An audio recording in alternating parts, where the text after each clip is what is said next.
Okay, so today we're going to be going over Windows backdoors. I just sent the presentation link in the chat, so if you want to look at it and follow along. Okay, so the first question is, what are backdoors? Backdoors are essentially ways that hackers or attackers can control or access your computer without you knowing and bypassing authentication. So some common examples of backdoors are Trojans and worms. One specific backdoor you might find in a competition is called a tiny backdoor. And the last example is FinSpy. So the first thing we're going to cover is file permissions. These might not seem like backdoors at first, but they're essentially, it's like a very easy way for people to access and control your computer without you knowing.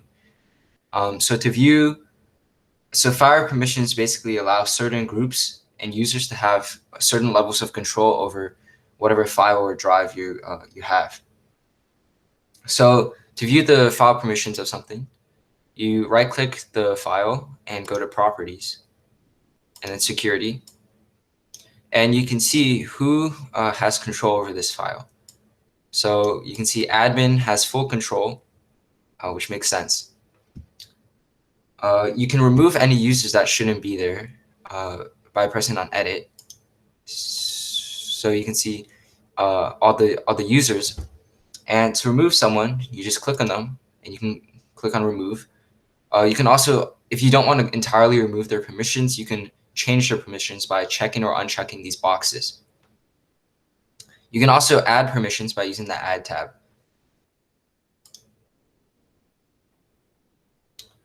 Typically, we only want users to have 3 check marks. So if you look at the users, they should only be able to read a list of folder contents and read and execute. This means they basically can't alter the file, which is what we want. You can also go to advanced permissions, where you can see effective access of particular user. So, for example, the user we have here is called Miles, and you can see all the specific permissions this person has. And you can also change their permissions just like in the other tab here. Okay, so now our first example is going to be to remove Miles because we don't want Miles to have full control over C drive. So first we can see he has all the permissions, and we're just going to remove him by doing that. And you can see we have to apply it, and it's done. Okay, yeah, so now we can see he no longer has control. If we wanted to, we could have changed his permissions, but we're just going to delete him. Okay, the next thing we're going to cover is Task Manager. So to go to Task Manager, you can use the Control-Alt-Delete, and there'll be a little tab called Task Manager, but you can also just search for it. So Task Manager is useful because you get to see all the background stuff that's happening on your computer. And we all know, or most of you probably know, how that Task Manager allows you to like force quit processes and apps, but it has a lot of other uses too. So we can see there's a bunch of tabs here, and the Processes tabs shows you the running apps and processes on your computer. So we have apps that are like currently open, and we also have background processes. So these you won't be able to see, but they'll be running in your background. Okay, the next tab is Performance. And with Performance, you can basically see how much CPU your computer is using, memory, disk space, and so on. And basically, if there's like a huge spike and you're not doing anything, that signals that there's probably like some malware going on. Next is App History. This is kind of self-explanatory. You can just see how long certain apps have been running. Startup, you can choose which applications you want to like automatically turn on when you turn on your computer. Users tab, you can see which users are currently logged on and how much CPU and memory they're using. Details, you can see basically all the exe files, executables, and their PIDs. So we'll be going over this specifically later. And lastly, services. This is actually the exact same thing as the services application, but it's just also in Task Manager. Okay, so the first tab is processes. You can end tasks if you want. So you can click on this and press end task, and that'll quit it. So if something isn't responding, this is pretty useful because you don't have to wait for Windows to diagnose it. You can also see what else is running in the background. So if you see like some sketchy files or whatever that are running in your background, you can also end those. Yeah. So next is performance, and as I stated earlier, high CPU usage when you aren't doing anything probably signals that there's some malware running on your computer. High memory also indicates malware. So any irregular performance that isn't facilitated by what you're doing probably indicates something is running on your computer that you don't want it to. Okay, next is startup. So you want applications that are like you only want necessary applications to be running on your startup. So we can, for example, disable OneDrive, and now it won't start up when we turn on our computer. Next tab is users, and if we see any users that are logged in, we can log them out. That's basically the only use. Users, you can also see who else is logged on. One neat thing is you can also see what that user is running. So if there is a user that is logged on during the competition and they're running some weird exe file, it would probably be a smart idea to like stop that. Okay, next is details. This is a very important tab because you can see all the exe files that are running on your computer, as well as their PID. So this is one way you can check for backdoors. So you can see like what file or what the name is, as well as the port number, and the user who's in control of that file. Here you can end the exes, or you can also see like which service it is. Okay, and as I said before, this is the exact same thing as the services application that we've gone over in the past. As a review, you can just stop, you can right-click on a service, and you can start or stop it. This has less functions than the actual services application, and you can see it, you can just open it, so there's no reason not to. Okay, so once, for example, let's say you ended an exe file, but it might still have some impact on your computer. So to deal with that, we can go to Task, Scheduler. And this is basically how your computer like schedules tasks, which is in the name. So to like manage everything that's scheduled, you can open up Task Scheduler and go to this Task Scheduler library. And here you can see everything that's scheduled to happen. So what backdoors might do is they might schedule something that will reopen the backdoor. So even after you've closed it, it'll still reopen itself, which is not what we want. So you can sort them by name, author, just like all the other applications we've been using. And you should disable and delete the tasks that are supporting backdoors. So anything that looks suspicious, you might want to disable that. Okay, next we're going to cover the firewall. So as you know, the firewall is your computer's first line of defense against attacks. So we haven't gone over advanced settings for firewalls. And this might be pretty like confusing at first, but it's pretty simple. So you can see there's a bunch of tabs here. So inbound rules are the inbound rules determine what traffic is allowed into your computer. Outbound rules define like what is allowed to leave your computer, and connection security rules are basically other rules that specify how the firewall like protects your computer. Okay, so the first thing we're going to do is actually manage the properties of our firewall. So if we go to Windows Defender Firewall Properties, you can see there's a bunch of stuff you can configure here. And this isn't even just this. We aren't even blocking ports yet. This is just a standard configuration for the firewall to make it actually function better. So there's a bunch of configurations here that you can probably find in the sys benchmarks, but generally you want to block inbound connections and allow outbound connections. And also remember to do this for all of the tabs. There's a bunch of other stuff in like the customized tabs, but I'm not going to go over that in detail. Just know you should probably configure this.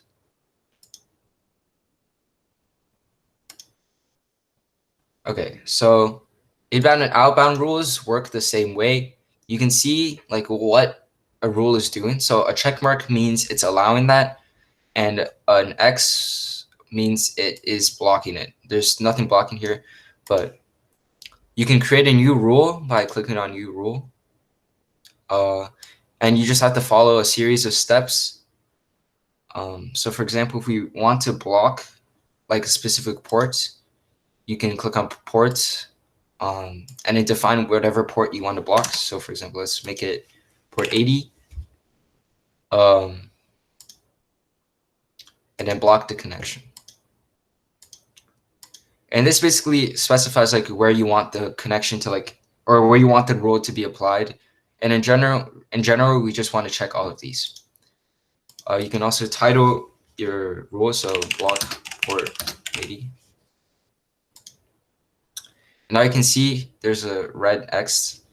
That basically means we're just blocking this. You can also enable and disable rules. So if there's a rule that you don't want, you can right click on it and disable it, or you can go to properties and make any edits as needed. Yeah.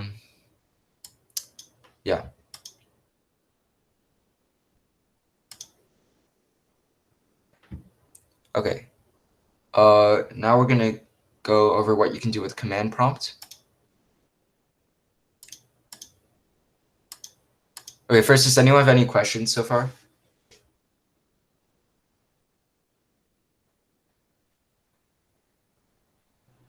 Oh, I have a question. Okay. So, do you have like a list of ports that like you should block, and you should just go in at the start of the round and just like automatically block those ports? You can probably find a list online, but it's probably smarter to just look at the active ports and block them instead of like blocking everything. You can Okay, so what I'm gonna go over next is you can view like all the different ports that are open on your computer, and from that list you can decide like what you want to block. So to do that, we can go to command prompt, and you want to run on this administrator. So the command we're gonna be using is netstat, which basically manages all the ports on your computer. So /A will display all the connections and listening ports. /N displays all the numerical addresses and port numbers. /O displays the process IDs. /B displays the name of the exe file, and /R displays the routing table. Okay, so first thing we're going to do is netstat /ANO, and this basically lets you view all the different connections on your computer. So you can see we are given the address, what state the port is in, and also the PID. So what you want to do is check any ports with like a suspicious ID. So in this case, this is a suspicious port. And if you want, you can also view the names of the port. So netstat /A and B lists all of them, but also includes the name. And the reason we don't do this at first is because this makes the formatting look really weird. And it's a lot easier to just search in with the first option. You can also use find string to find a specific port. So like I said earlier,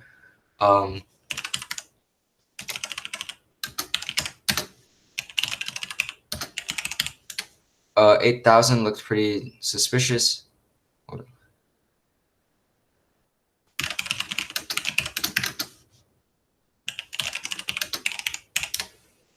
So you can see we can like view the specific port, and if we want to look at the name,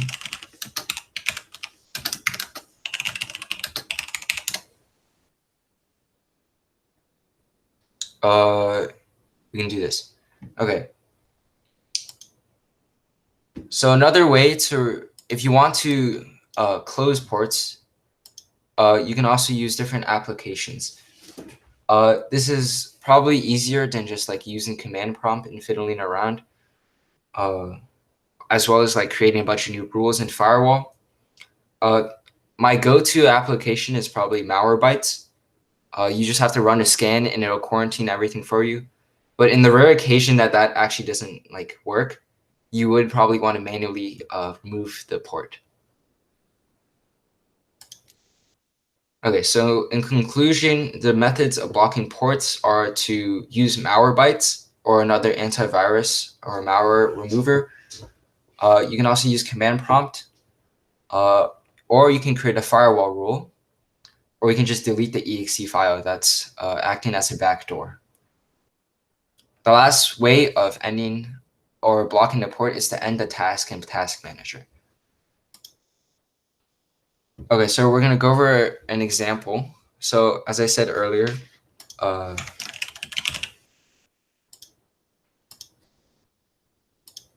if we do netstat-ano, if you go through all the ports, this port is really suspicious because it isn't like required by the computer, or it isn't like a specific common port that the computer is using. So after we find the port, you can take note of the PID. So I'm going to open up Task Manager. If we go to details, remember this is where you can see all the exe files, and we sort by PID. We can see that this ncat is running a backdoor. This isn't really a backdoor. I just opened up a port on the computer, but to stop it, you can just press end task, and now you'll see it's gone. So if we go back to command prompt,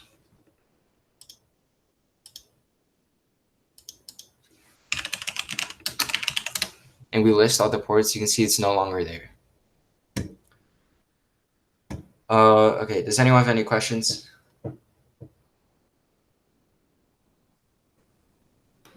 So from the exe files, like in Task Manager, how do you know like that netcat was bad? Google. You can just Also, you can look at the specific port number that's referenced in netstat. The PID, and like the PID would correspond to whatever thing that was on port 8000. Yep. Yeah, you can sort by PID in Task Manager. And just like press the PID column. Wait, so are all listening connections like bad? Not necessarily, but like most of them. Yeah, so the computer already has a bunch of listening ports, but there are some that like aren't, I guess, natural to the computer, and you would just want to remove those because those, even if they aren't like actually causing harm, they are vulnerabilities, and you want to prevent them. Like how would you sort them from the ones that are actually like good? So each one has a unique PID. So in general, you would just Google like the PID and what that port does. There's no like quick way to do it. You just have to brute force through all of them. Or another way is, like I said earlier, applications will usually detect them for you.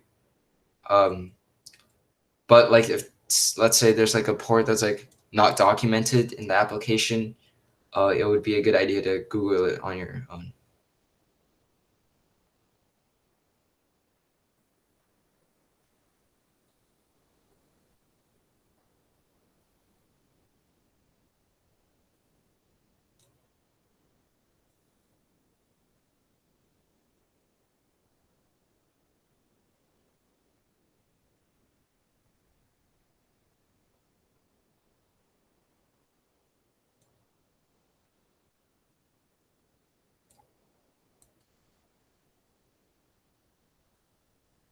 You can look up whatever common ports for each service. I can post a link to that.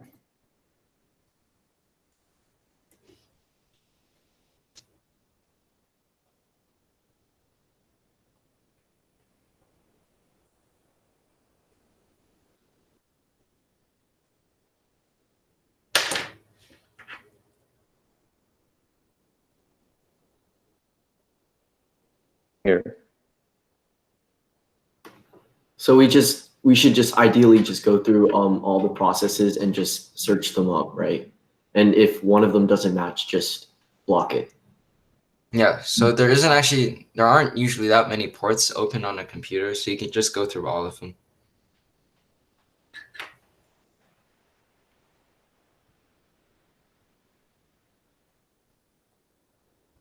Any other questions?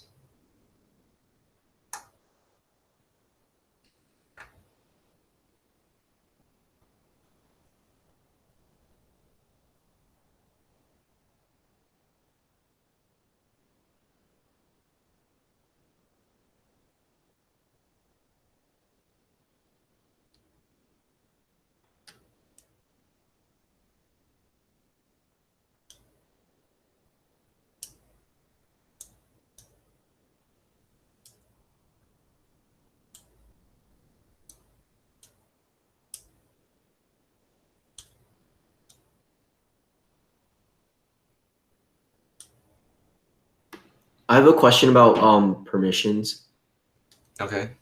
So like in the beginning, I think you were talking about how like you can go in properties and you can like remove users who are not supposed to like have permission to certain files.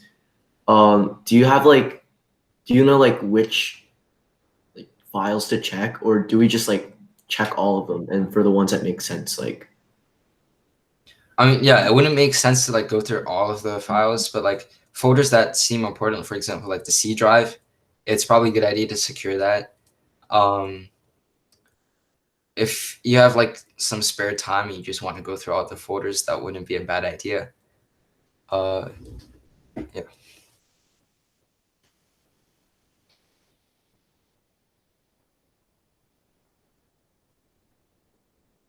Also, some folders have the property of like inheriting permissions from uh, like parent folders. So if you just usually if you set the permissions for C drive, lower folders might inherit the permissions.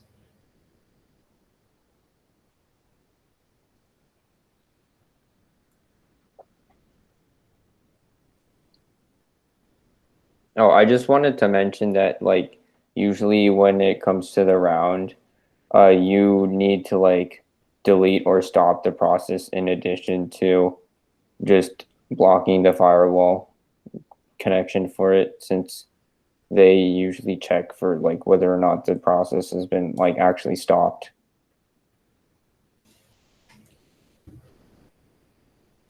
Yeah, so the firewall just blocks it from like entering, but the process is still going to be running on your computer. So the best thing to do is just to delete it.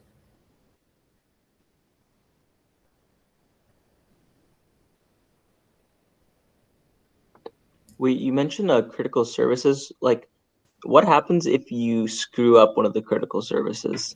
Like, it has a website and you delete that port. What happens? Um, well, as you might guess, the service just stops working and some vital components of your computer would fail. In that case, you can either like start the port again, or if it gets too bad, you just have to reset your image. But that's why it's important to double check before like closing a port or deleting a file, uh, because some are like important to how your computer actually runs.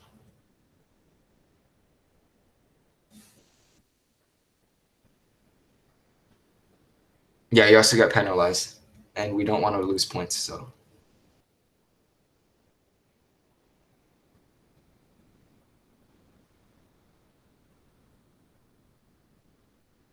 Can you not undo a penalty? uh, if you stop a service that you weren't supposed to, you can just start it again. Oh, okay. And if you can't manage to like reset what you did for any reason, you could just reset your image and the penalty will be gone. But so were your points. How do you reset an image? Uh, you have to delete the okay, so you have to shut it down and then you have to re-extract it and everything will be reset.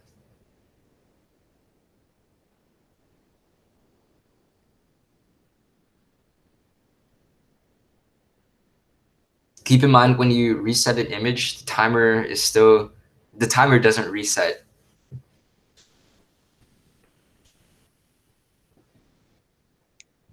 Yeah, and you also lose all your progress. So if you're gonna reset, you should probably like take a screenshot or write down everything that you've gotten points for. It's also a good idea to keep track of what you've done as you're going through the competition, because you can't necessarily predict when your computer breaks.